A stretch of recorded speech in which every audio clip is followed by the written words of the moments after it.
श्रीमद् भागवत गीता यथारूप अध्याय 18 संन्यास की सिद्धि द परफेक्शन ऑफ रिनोन्सिएशन श्लोक 8।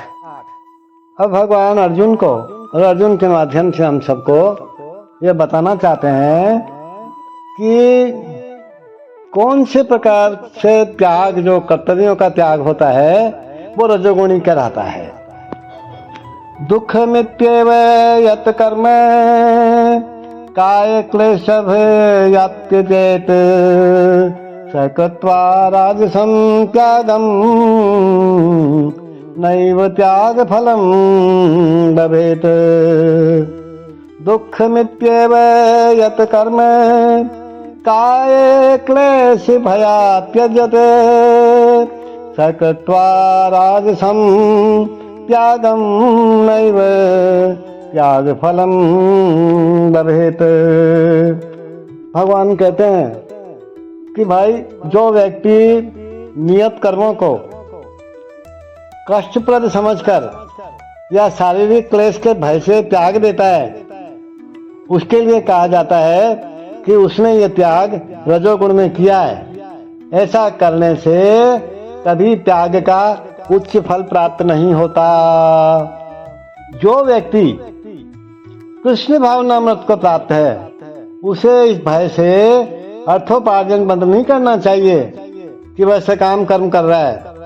यदि कोई कार्य करके कमाए धन को कृष्ण भावनामृत में लगाता है, या यदि कोई प्रातःकाल जल्दी उठकर दिव्य कृष्ण भावनामृत को अग्रसर करता है, तो उसे चाहिए कि वह डरकर या ये सोचकर कि ऐसे कार्य कष्टप्रद हैं, उनको त्यागना नहीं चाहिए। ऐसा त्याग भगवान कहते हैं क्या कहलाता है? राजसी होता है।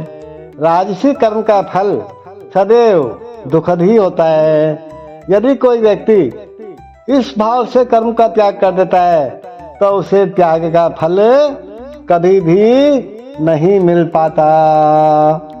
Anyone who gives up prescribed duties is troublesome or out of fear of bodily discomfort is said to have renounced in the mode of passion. Such action never leads to the elevation of renunciation.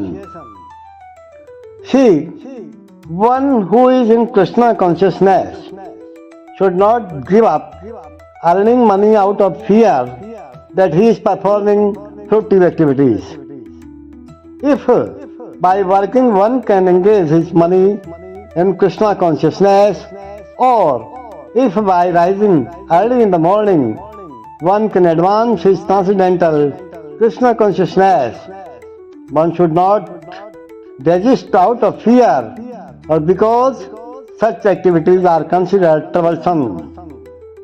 Such renunciation is in the mode of passion. The results of passionate work is always miserable. If a person renounces work in that spirit, he never gets the result of renunciation.